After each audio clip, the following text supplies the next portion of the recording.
Who were the Anunnaki? The ancient Sumerians believed they were the supreme deities who shaped the destiny of their civilization. They worshipped them with awe and reverence, attributing to them many of their remarkable achievements in science, technology, and culture. But were the Anunnaki really gods, or were they something else? In the 20th century, a controversial theory emerged that challenged the conventional view of the Anunnaki.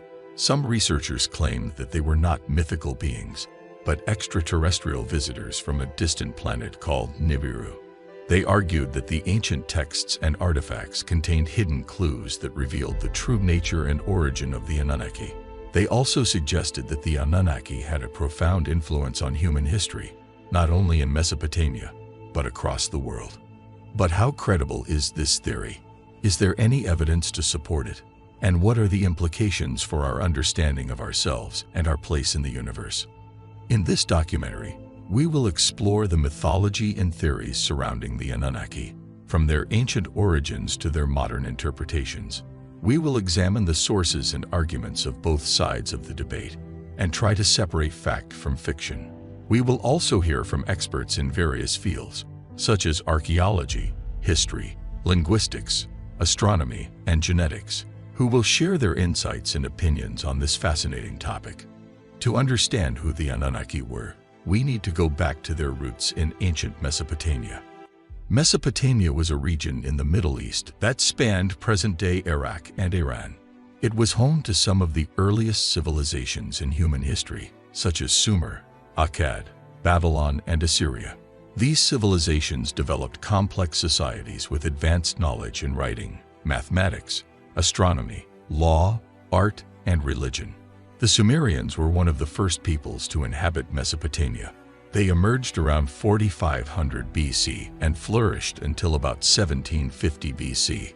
They are credited with inventing cuneiform, one of the oldest systems of writing in the world. They also devised a method of keeping time based on a sexagesimal system, base 60, which we still use today for measuring hours, minutes, and seconds. The Sumerians had a rich and diverse mythology that reflected their worldview and values. They believed that the universe consisted of three realms: heaven, An, earth, Ki, and underworld, Kur. They also believed that some gods and goddesses inhabited these realms and controlled various aspects of nature and human affairs. The most important gods in the Sumerian pantheon were known as the Anunnaki. The name Anunnaki means offspring of An, who was the god of heaven and the father of all other gods. The Anunnaki were his descendants who ruled over different domains on earth. They included Enlil, the god of air and wind. He was considered the chief god among the Anunnaki and had the power to decree the fates of humans. Enki, the god of water and wisdom. He was also known as E in Akkadian. He was associated with creation, magic, science, and civilization. Ninhursag, the goddess of earth and fertility. She was also known as Ki or Ninmah in Sumerian. She was responsible for giving birth to many gods and humans. Inanna, the goddess of love and war. She was also known as Ishtar in Akkadian. She was one of the most popular and influential deities in Mesopotamia. Utu, the god of the sun and justice. He was also known as Shamash in Akkadian. He was seen as a benevolent protector who illuminated the world. Nanna, the god of the moon and wisdom. He was also known as Sin in Akkadian. He was the father of Utu and Inanna and the ruler of the city of Ur. Ninurta, the god of war and agriculture. He was the son of Enlil and Ninhursag. He was a hero who fought against evil forces and monsters. Nergal, the god of the underworld and plague. He was the husband of Ereshkigal, the queen of the underworld. He was feared for his destructive power and wrath. These were some of the main members of the Anunnaki, but there were many more. The Sumerians believed that each city had its own patron god or goddess who protected and guided its people. They also believed that there were other lesser gods who served the Anunnaki, such as the Igigi, who were the gods of heaven, and the Anunna, who were the gods of earth. The Sumerians worshipped the Anunnaki in various ways. They built temples and shrines for them, where they offered sacrifices and prayers. They also made statues and images of them, which they dressed in clothing and jewelry. They believed that these statues were physical embodiments of the gods themselves, and that they could communicate with them through them. The Sumerians also celebrated festivals and rituals in honor of the Anunnaki. One of the most important ones was the New Year festival, which marked the beginning of spring and the renewal of life. During this festival, the king would perform a sacred marriage with Inanna, symbolizing the union of heaven and earth. Another important ritual was the Ikur, which involved transporting the statues of the gods from their temples to a central location, where they would meet and confer with each other. The Sumerians recorded their myths and beliefs about the Anunnaki in various literary texts, such as hymns, prayers, epics, and legends. One of the most famous ones is the Epic of Gilgamesh, which tells the story of a legendary king who seeks immortality after losing his friend Enkidu.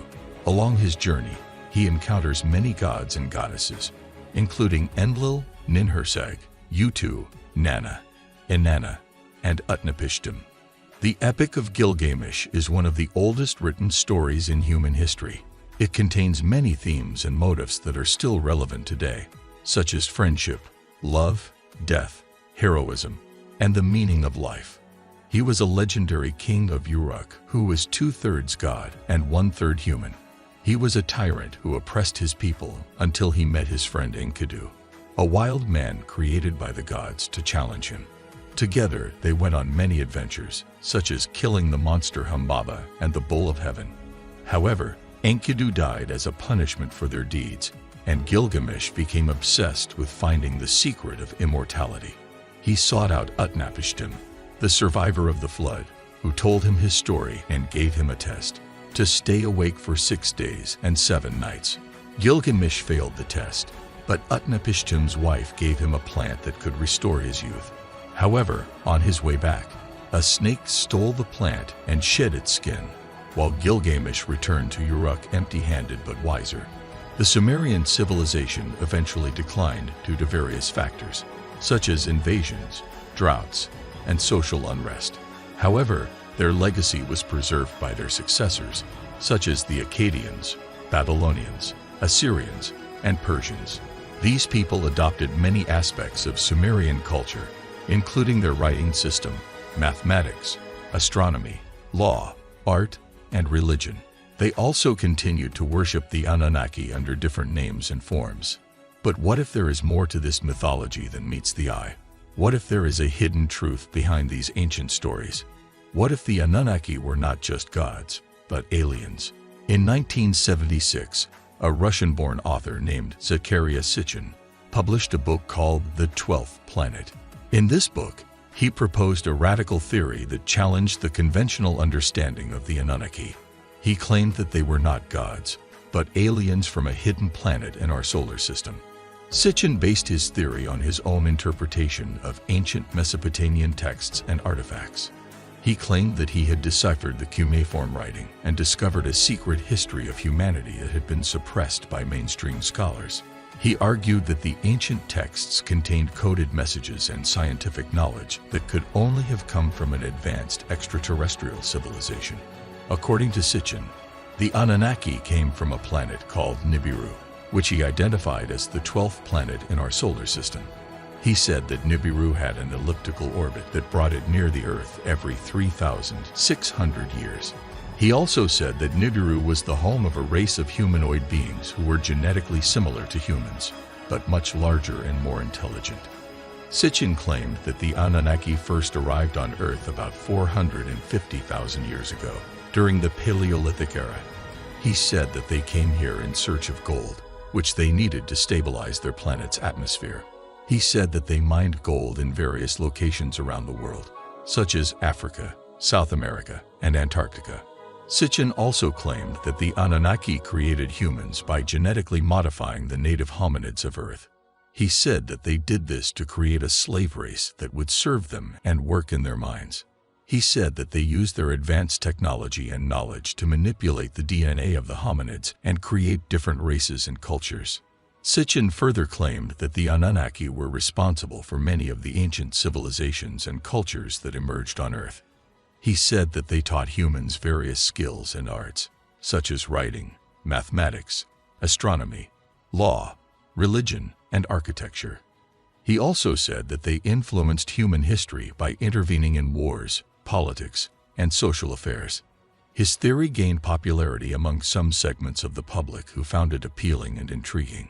His books sold millions of copies and spawned a genre of literature and media known as ancient astronaut theory or ancient alien theory. But is there any truth to Sitchin's theory? According to modern-day scholars, Sitchin makes many mistakes and assumptions that are not supported by the evidence or by the consensus of scholars. He also ignores or dismisses many aspects of Mesopotamian culture that do not fit his narrative. For example, he claims that the word Anunnaki means offspring of An, implying that they were descendants of a single god. However, this is not correct. The word Anunnaki is actually a collective term that means those who from heaven came, referring to a group of gods who dwelled in the lower heavens or on earth. It does not imply any genealogical relationship among them. Another example is his claim that Nibiru is a planet beyond Pluto that has an elliptical orbit that brings it near Earth every 3,600 years. However, this is not correct either. The word Nibiru is actually a term that means crossing point or ferry, referring to a celestial body that marks the equinoxes or solstices. It is not a specific planet, but rather a generic name for any heavenly object that crosses the ecliptic, such as Jupiter, Mercury, or the Moon. A third example is his claim that the Anunnaki created humans by genetically modifying the native hominids of Earth. However, this is not correct either. The Mesopotamian texts do not mention any genetic engineering or manipulation of DNA. They do mention that the gods created humans from clay and blood, but this is a metaphor for the divine origin and nature of humans, not a literal description of their physical composition.